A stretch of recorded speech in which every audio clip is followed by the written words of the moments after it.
Hello friends, இன்றைக்கி வீடியோவில் நம்ம இந்த மல்லி செடியை எப்படி பராமரித்து அடுத்த சீசனுக்கு கொண்டு போகலாம், நிறைய பூக்கள் பூக்கிற மாதிரி அதை தயார் பண்ணலாம் அப்படிங்கிறது தான் பார்க்க போகிறோம். இப்போ இதில் ஒரு செடி இருக்குது. இந்த தொட்டி ரொம்ப சின்னதாக இருக்குது, அதனால் வளர்ச்சியே இல்லை. போன வருஷம் இது நிறையவே பூத்துது. இப்போ இந்த வருஷத்துக்கு இந்த ஸ்டெம் பாருங்கள், ரொம்ப திக்காக எடுத்து நிறைய வேறு வந்திருக்கு. அதில் பிரான்ச்சஸ்ஸு, அடியிலேருந்து வர பிரான்ச்சஸ் நிறைய இருக்குது பாருங்கள். ஸோ செடி செழிப்பாக வளர்ந்துருந்துருக்கு.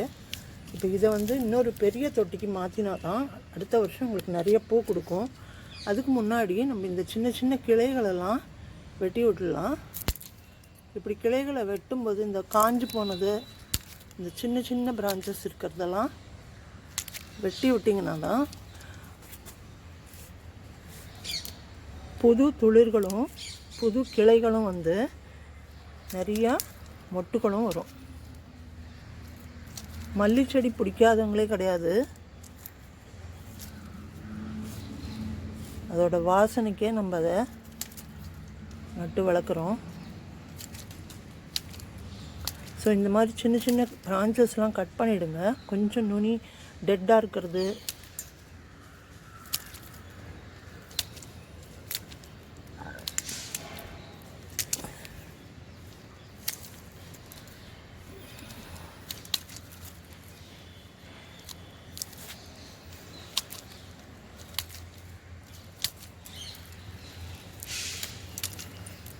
இந்த மாதிரி கட் பண்ணிவிட்டு அதுக்கப்புறமா இதை இன்னொரு பெரிய க்ரோ பேக்கில் ரீபாட் பண்ணிக்கிறேன். அப்போ தான் எனக்கு அடுத்த வருஷத்துக்கு அடுத்த சீசனுக்கு நிறையா பூக்கள் கொடுக்கும். இது பாருங்கள், வேறே வெளியில் அந்த அளவுக்கு ரூட் பைண்டிங்காக எடுத்தது. அடியில் நல்ல நெட்வொர்க் மாதிரி ரூட் பைண்டிங் ஆச்சுன்னா எந்த செடியாக இருந்தாலும் உங்களுக்கு இந்த வேர் உறிஞ்சி மேலே வரைக்கும் கொண்டு போக முடியாது. மண்ணும் கம்மியாயிடும். அதனால உங்களுக்கு வளர்ச்சி ரொம்ப பாதிக்கும், வளர்ச்சியே இருக்காது. ஸோ நீங்கள் வளர்ச்சியே இல்லாத செடிகளை இந்த மாதிரி ரீபாட் பண்ணிவிடுங்க. ரீபாட் பண்ணுறது இந்த சீசனுக்கு ரொம்ப நல்லாவே வரும். இன்னும் ஏப்ரல்லாம் வந்துடுதுன்னா, சம்மர் வந்துடுதுன்னா நீங்கள் ரீபாட் பண்ண முடியாது. ஸோ உங்களுடைய பூச்செடிகள் எல்லாம் செக் பண்ணி இந்த மாதிரி வேறு தொட்டிக்கு மாற்றி நட்டுருக்கோங்க. இப்போ இதை இது ஏற்கனவே நான் எடுத்து பார்த்தேன் பாருங்க, அப்படியே வந்துடுது. பார்த்தீங்களா வேர் எப்படி வந்திருக்கு? அவ்வளோதான், அதில் மண்ணே இல்லை. ஸோ கொஞ்சம் உதித்து விட்டுட்டு கொஞ்சம் அதை ப்ரீத் பண்ணுற மாதிரி கொஞ்சம் எக்ஸ்போஸ் பண்ணிவிட்டு வேறு எல்லாத்தையும் நம்ம இன்னொரு தொட்டிக்கு மாற்றிக்கலாம். இன்னொரு தொட்டியில் மண் ரெடியாக போட்டு வச்சுருக்கேன் பாருங்கள். இந்த க்ரோ பேக் தான் எடுத்திருக்கேன், 12க்கு 12. அப்போ அது நல்லா வளர்ந்து வேர்களும் நல்லா ஊனி நிறைய பூக்கள் கொடுக்கும். கொஞ்சம் இந்த வேரை எக்ஸ்போஸ் பண்ணி விட்டால் போதும், கட்டெல்லாம் பண்ணணுங்கிற அவசியம் இல்லை. இனிமேல் இது அப்படியே வச்சு விட்டுடலாம்.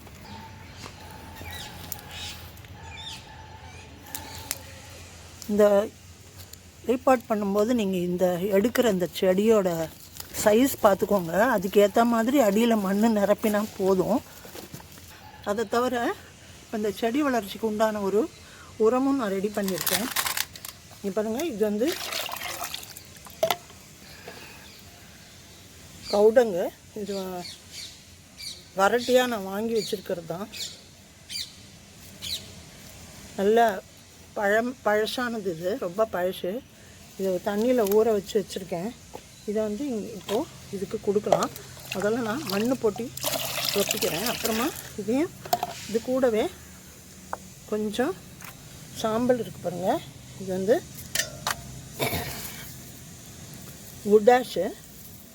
இதுவும் செடியில் மண்ணுக்கு பூச்சி தொல்லை இல்லாமல் வேரழிகள் நோய் வராமல் இருக்கும், அதுக்கு தான். ஸோ இந்த கவுடங் மென்யூரில் நிறைய நைட்ரஜன் சத்து இருக்கிறதுனால உங்களுக்கு செடியில் இப்போ நமக்கு இலைகளும் கிளைகளும் தான் வரணும். பூ அப்புறமா தான் வரும். ஒவ்வொரு கிளையிலையும் உங்களுக்கு புதுசாக துளுத்து வர வர மொட்டுக்கள் வரும். இந்த மாதிரி பாருங்கள், துளுக்க ஆரம்பிச்சிடுச்சு. இப்போவே எப்படா என்ன பெரிய இடத்துல நடப்போகிறேன்னு காத்துன்னு இந்த செடி.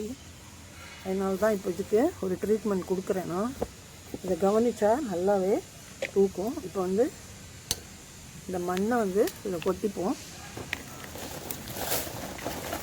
இது கார்டன் சாயில், என்னுடைய கம்போஸ்ட் கலந்த மண்ணுங்க. இது கிச்சன் கம்போஸ்ட் கலந்த மண். இதுவே 10வது கலர். அதை தவிர பாருங்கள், இந்த கம்போஸ்டில் மண்புழுக்கள் இருக்குது பாருங்கள். அதுக்காக தான் இதை எடுத்திருக்கேன். இந்த மாதிரி ரொம்ப ஃபர்டைலாக இருக்குது என்னோடய சாயில். இதை போட்டாலே உங்களுக்கு செடி வேரெல்லாம் நல்லா ப்ரீத் பண்ணும், ஆக்சிஜன் கிடைக்கும். இது உழுது மண்ணை ரொம்ப சாஃப்டாகும். அப்புறம் நீங்கள் மண்புழு உரமே தனியாக போட வேண்டிய அவசியம் இருக்காது.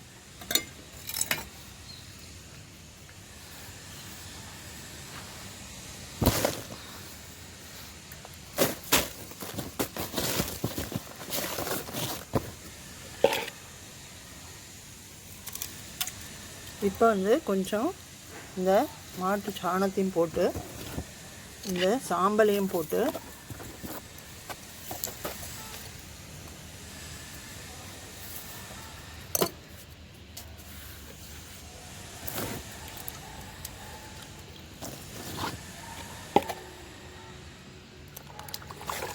தண்ணி ஊற்றி விட்டுடலாம்.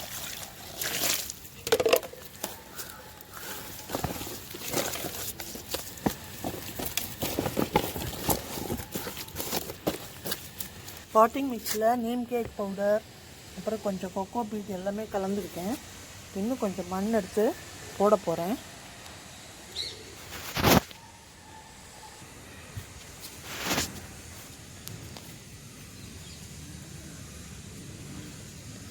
இந்த மண்ணையும் போட்டு விட்டுடுறேன். அப்போ தான் பாருங்க, இன்னும் மேலும் கொஞ்சம் உரமும் மண்ணும் சேர்த்து கொடுத்தா இது பேகு ஃபுல்லாகிடும்.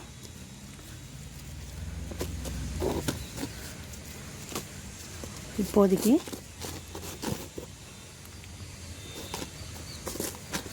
போதும்னு நினைக்கிறேன். ஓகே, இப்போது கொஞ்சம் தண்ணி ஊற்றிடலாம்.